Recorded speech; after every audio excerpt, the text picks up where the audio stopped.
ഇന്ന് നമ്മൾ പഠിക്കാൻ പോകുന്നത് കുറച്ച് സെൻറ്റൻസ് പാറ്റേൺസ് ആണ്.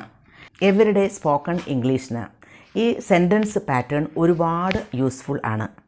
വളരെ ഈസി ആയിട്ട് ഈ പാറ്റേൺസ് പഠിച്ചു വെച്ച് കഴിഞ്ഞാൽ നമുക്ക് ഒരുപാട് കാര്യങ്ങൾ കമ്മ്യൂണിക്കേറ്റ് ചെയ്യാൻ സാധിക്കും. വളരെ ഈസിയാണ് ഇത്തരം അഡ്വാൻസ്ഡ് ഫ്രേസസ്. അപ്പോൾ ആ സെൻറ്റൻസ് പാറ്റേൺ എന്തൊക്കെയാണെന്ന് നമുക്ക് നോക്കാം. First one, find it difficult. Find it difficult എന്നതിന് മുൻപ് ഒരു സബ്ജക്റ്റ് വേണം. അത് ഏത് സബ്ജക്റ്റ് വേണമെങ്കിലും നമുക്ക് ആകാം. ഫൈൻഡ് ഇറ്റ് ഡിഫിക്കൽട്ട് എന്ന് പറഞ്ഞാൽ ബുദ്ധിമുട്ട് തോന്നുന്നു. പല കാര്യങ്ങളും ചെയ്യുമ്പോൾ നമുക്ക് ബുദ്ധിമുട്ട് തോന്നില്ലേ? ചില കാര്യങ്ങളൊക്കെ ചെയ്യാൻ നമുക്ക് ഇഷ്ടമുണ്ടാവില്ല. അപ്പോൾ അത് നമുക്കൊരു ബുദ്ധിമുട്ടായിട്ട് നമുക്ക് ഫീൽ ചെയ്യും. അതാണ് find it difficult. I find it difficult to run fast. വേഗത്തിൽ ഓടാൻ എനിക്ക് ബുദ്ധിമുട്ട് തോന്നുന്നു. I find it difficult to cook. Cook ചെയ്യാൻ എനിക്ക് ബുദ്ധിമുട്ട് തോന്നുന്നു. I find it difficult to sing. പാടാൻ എനിക്ക് ബുദ്ധിമുട്ട് തോന്നുന്നു. ഇങ്ങനെ എന്ത് കാര്യത്തിനും നമുക്ക് ഓരോരുത്തർക്കും ബുദ്ധിമുട്ട് തോന്നാം. അവിടെയൊക്കെ നമുക്ക് ഈ ഫൈൻഡ് ഇറ്റ് ഡിഫിക്കൽട്ട് എന്ന ആ ഒരു പാറ്റേൺ ഉപയോഗിക്കാം. വളരെ ഈസിയാണ്. നോക്കൂ, I find it difficult to run എന്ന് പറഞ്ഞാൽ എനിക്ക് ഓടാൻ ബുദ്ധിമുട്ട് തോന്നുന്നു എന്നല്ലേ. അപ്പോൾ ഐ എന്ന ഒരു സബ്ജക്റ്റ് അവിടെ വെച്ചു. അത് കഴിഞ്ഞിട്ടാണ് ഫൈൻഡ് ഇറ്റ് ഡിഫിക്കൽട്ട് എന്ന് ഉപയോഗിച്ചത്. അത് കഴിഞ്ഞ് ടു റൺ എന്നാണ്. അപ്പോൾ ഓടാനാണ് ബുദ്ധിമുട്ടെങ്കിൽ ടു റൺ. അപ്പോൾ ഒരു വേർബിൻ്റെ ഇൻഫിനിറ്റീവ് ഫോമാണ് അവിടെ ഉപയോഗിക്കുന്നത്. To plus verb, to plus വേർബിൻ്റെ ബേസ് ഫോം. എനിക്ക് പാടാൻ ബുദ്ധിമുട്ടാണ് എന്നാണെങ്കിൽ I find it difficult to sing എന്നുപയോഗിച്ചു. കുക്ക് ചെയ്യാൻ ബുദ്ധിമുട്ടാണെങ്കിൽ I find it difficult to cook. എന്തൊരു ഈസിയാണ്. ഏത് പ്രവൃത്തി വേണമെങ്കിലും നമുക്ക് അത്തരത്തിൽ ഈ ഒരു പാറ്റേൺ ഉപയോഗിച്ച് പറയാം. ഇനി അതിൻ്റെ കൂടുതൽ എക്സാമ്പിൾസ് നോക്കൂ. I find it difficult to talk to new people. പുതിയ ആളുകളോട് സംസാരിക്കാൻ എനിക്ക് ബുദ്ധിമുട്ട് ആണ്. എനിക്ക് ബുദ്ധിമുട്ട് തോന്നുന്നു. ഇവിടെ ഡിഫിക്കൽട്ട് എന്ന് കഴിഞ്ഞിട്ട് ഉപയോഗിച്ചിരിക്കുന്നത് ടു ടോക്ക്. അത് ടോക്ക് എന്നതിനോടുകൂടി ടു ചേർത്തിട്ടുള്ള ഇൻഫിനിറ്റീവ് ഫോം ആണ്. She finds it difficult to face an interview. ഒരു ഇൻ്റർവ്യൂ ഫേസ് ചെയ്യാൻ അവൾക്ക് ബുദ്ധിമുട്ടാണ്. ടു ഫേസ് എന്നാണ് ഇവിടെ ഉപയോഗിച്ചിരിക്കുന്നത്. അത് ഇൻഫിനിറ്റീവ് ഫോം ആണ്.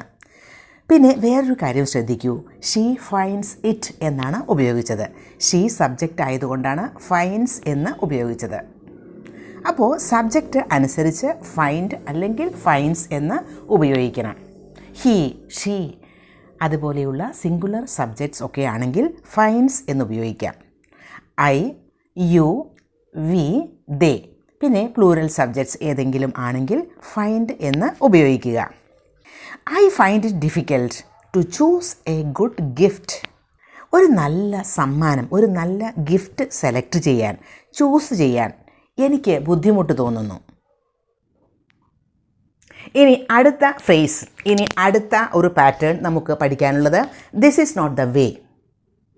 This is not the way എന്ന് പറഞ്ഞാൽ ഇതല്ല രീതി. പല കാര്യങ്ങൾ സംസാരിക്കുമ്പോൾ നമ്മൾ പറയാറില്ലേ, ഇങ്ങനെ ചെയ്യുന്നതല്ല അതിൻ്റെ രീതി, ഈ വർക്ക് ചെയ്യുന്ന രീതി ഇതല്ല. നീ ആ ഒരു പ്രോജക്റ്റ് ചെയ്യുന്ന രീതി ഇങ്ങനെയല്ല. നീ ബിരിയാണി വയ്ക്കുന്ന രീതി ഇതല്ല. പലപ്പോഴും പല കാര്യങ്ങളും ചെയ്യുമ്പോൾ നമ്മൾ മറ്റുള്ളവരോട് പറയാറില്ലേ, ഇതല്ല അതിൻ്റെ രീതി, ഇങ്ങനെയല്ല അത് ചെയ്യേണ്ടത് എന്നൊക്കെ. അപ്പോൾ ഇതല്ല അതിൻ്റെ രീതി, ഇതല്ല അതിൻ്റെ മെത്തേഡ് എന്ന് പറയുന്നിടത്തൊക്കെ നമുക്ക് this is not the way എന്നുള്ള ആ ഒരു പാറ്റേൺ ഉപയോഗിക്കാം. This is not the way to talk to elders. മുതിർന്നവരോട് സംസാരിക്കുന്ന രീതി ഇതല്ല. മുതിർന്നവരോട് സംസാരിക്കുന്ന രീതി ഇങ്ങനെയല്ല, വേറെയാണ് എന്നാണ് അവിടെ നമ്മൾ മീൻ ചെയ്യുന്നത്.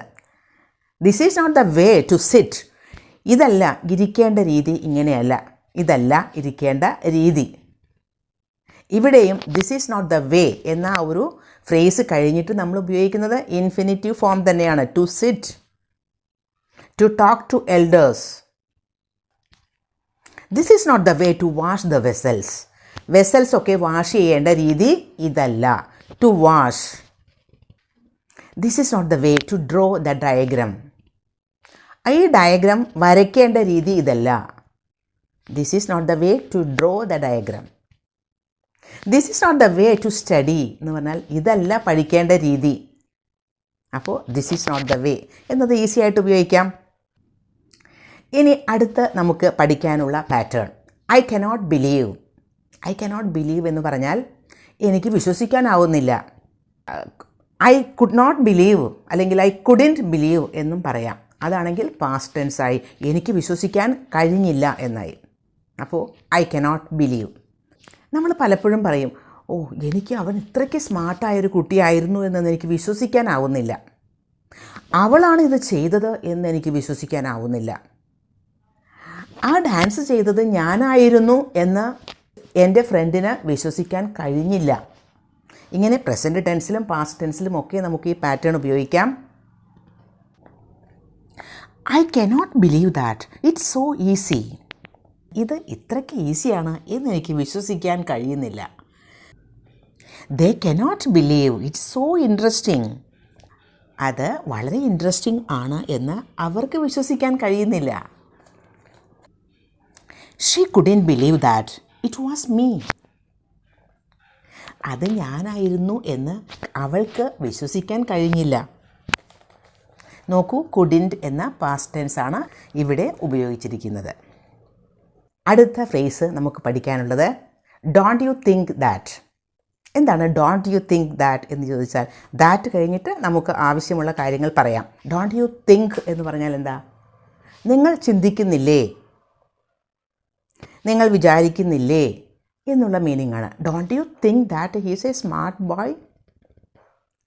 അവൻ ഒരു സ്മാർട്ടായിട്ടുള്ള കുട്ടിയാണ് എന്ന് നിങ്ങൾ ചിന്തിക്കുന്നില്ലേ, എന്ന് നിങ്ങൾ വിചാരിക്കുന്നില്ലേ എന്നാണ്. നിങ്ങൾ ചെയ്യുന്നത് തെറ്റാണ് എന്ന് നിങ്ങൾ വിചാരിക്കുന്നില്ലേ, എന്ന് നിങ്ങൾ ചിന്തിക്കുന്നില്ലേ. അവൾ ഇങ്ങനെ ഒരു കാര്യം ചെയ്തു എന്ന് നിങ്ങൾ വിചാരിക്കുന്നില്ലേ. ഇങ്ങനെയൊക്കെയുള്ള കാര്യങ്ങൾ നമുക്ക് എപ്പോഴും ആവശ്യം വരുന്നതാണ്. അപ്പോൾ അത് പറയുന്നതിനുള്ള കുറച്ച് എക്സാമ്പിൾസ് നമുക്ക് നോക്കാം.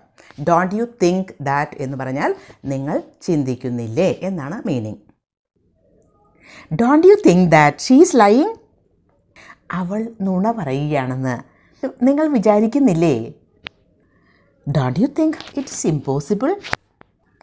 അത് അസാധ്യമാണ് എന്ന് നിങ്ങൾ വിചാരിക്കുന്നില്ലേ. Don't you think it is useless to talk to him. അവനോട് സംസാരിക്കുന്നത് ഒരു പ്രയോജനമില്ലാത്ത കാര്യമാണ്, ഒരു യൂസ്ലെസ് ആയ കാര്യമാണ് എന്ന് നിങ്ങൾ ചിന്തിക്കുന്നില്ലേ. അടുത്ത ഫ്രേസ് നമുക്ക് പഠിക്കേണ്ടത് ബി ലൈക്ലി ടു. ബി എന്നത് നമുക്ക് ഈസ്, ആർ ഒക്കെ ആകാം സബ്ജക്റ്റ് അനുസരിച്ച്. അപ്പോൾ അതിനു മുൻപ് ഒരു സബ്ജക്റ്റ് വേണം. നമ്മൾ എപ്പോഴും പറയുന്നതാണ് ഇന്ന് അവൻ വരാൻ സാധ്യതയുണ്ട്. അവരെല്ലാവരും ട്രിപ്പൊക്കെ കഴിഞ്ഞ് ഇന്ന് എത്താൻ സാധ്യതയുണ്ട്. അവൾ എന്നോട് സംസാരിക്കാൻ സാധ്യതയുണ്ട്.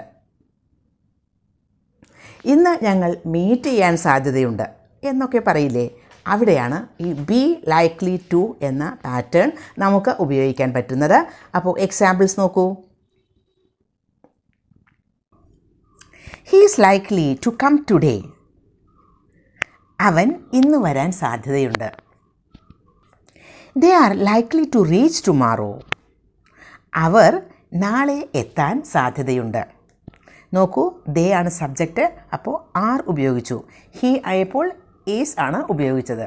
ഹീ, ഷീ, അതുപോലെ സിംഗുലർ സബ്ജക്ട്സിനൊക്കെ നമുക്ക് ഈസ് ഉപയോഗിക്കാം. അതല്ല ദേ, വി, യു ഒക്കെ ആണെങ്കിൽ ആർ എന്ന് ഉപയോഗിക്കുക. വേറൊരു സെൻറ്റൻസ് നോക്കൂ.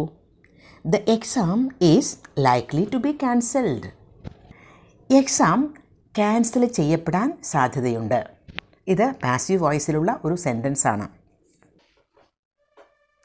അടുത്ത ഫ്രേസ് ഓൺലി ഗോഡ് നോസ്. ദൈവത്തിനറിയാം എന്ന് പറയില്ലേ. ദൈവത്തിനറിയാം എന്താ സംഭവിക്കുകയെന്ന്. ദൈവത്തിനറിയാം അവൻ എന്താ ഇങ്ങനെ ചെയ്തതെന്ന്. ഇന്ന് മഴ പെയ്യുമോ എന്ന് ദൈവത്തിനറിയാം. ഇങ്ങനെ പറയില്ലേ. അതായത് മറ്റാർക്കും അറിയില്ല, ആർക്കും അറിയില്ല അത് എന്ന അർത്ഥത്തിലാണ് നമ്മളത് പറയുന്നത്. Only God nose. Only God knows what will happen. എന്ത് സംഭവിക്കും എന്ന് ദൈവത്തിനെ അറിയൂ. Only God nose why he said so. അവൻ എന്തുകൊണ്ടാണ് അങ്ങനെ പറഞ്ഞതെന്ന് ദൈവത്തിനെ അറിയൂ. Only God nose when it will rain. മഴ എപ്പോൾ പെയ്യും എന്ന് ദൈവത്തിന് അറിയൂ. അടുത്ത phrase regardless of. Regardless of എന്ന് പറഞ്ഞാൽ പരിഗണിക്കാതെ, അവഗണിച്ചുകൊണ്ട്. ചില കാര്യങ്ങളൊക്കെ അവഗണിച്ചുകൊണ്ട് നമ്മൾ ചില കാര്യങ്ങൾ ചെയ്യും. ചിലപ്പോൾ നമ്മുടെ ആരോഗ്യമൊന്നും ശ്രദ്ധിക്കാതെ, നമ്മുടെ ആരോഗ്യത്തിന് ഒട്ടും ഇമ്പോർട്ടൻസ് കൊടുക്കാതെ നമ്മൾ പല കാര്യങ്ങളും ചെയ്യും അല്ലേ. അതാണ് ആരോഗ്യം അവഗണിച്ചുകൊണ്ട്. മോശമായ വെതർ, മോശമായ കാലാവസ്ഥ അവഗണിച്ചുകൊണ്ട് ചില കാര്യങ്ങൾ ചെയ്യാറുണ്ട് നമ്മൾ. അപ്പോൾ അങ്ങനെയൊക്കെ പറയുമ്പോൾ അവഗണിച്ചുകൊണ്ട് അല്ലെങ്കിൽ പരിഗണിക്കാതെ എന്ന മീനിങ് ആണ് റിഗാർഡ്ലെസ് ഓഫ് എന്ന ഒരു ഫ്രേസ് ഉപയോഗിക്കുമ്പോൾ നമുക്ക് കിട്ടുന്നത്. അപ്പോൾ അതിനുള്ള examples: regardless of poor health he did his duties. അനാരോഗ്യം പരിഗണിക്കാതെ അദ്ദേഹത്തിൻ്റെ ഡ്യൂട്ടികൾ ചെയ്തു. Regardless of the bad weather I went to the office. മോശമായ കാലാവസ്ഥ പരിഗണിക്കാതെ അല്ലെങ്കിൽ അവഗണിച്ചുകൊണ്ട് എന്ന മീനിങ്ങിലും നമുക്ക് പറയാം. മോശമായ കാലാവസ്ഥ അവഗണിച്ചുകൊണ്ട് I went to the office. ഞാൻ ഓഫീസിൽ പോയി. Regardless of the danger he went on the trip to Haridwar. അപകടം പരിഗണിക്കാതെ അദ്ദേഹം ഹരിദ്വാറിലേക്കുള്ള ട്രിപ്പിന് പോയി. ഇന്ന് നമ്മൾ 7 അഡ്വാൻസ്ഡ് ഫ്രേസസ് ആണ് പഠിച്ചത്. ഇത് നമ്മുടെ spoken English day to day ലൈഫിൽ നമുക്ക് എപ്പോഴും ഉപയോഗിക്കാൻ പറ്റുന്നതാണ്. അപ്പോൾ ഇത്തരം സെൻറ്റൻസസ് കൂടുതൽ ഉണ്ടാക്കുക, അത് പ്രാക്ടീസ് ചെയ്യുക. തീർച്ചയായും നിങ്ങൾക്ക് ഇത് ഹെൽപ്ഫുൾ ആയിരിക്കും.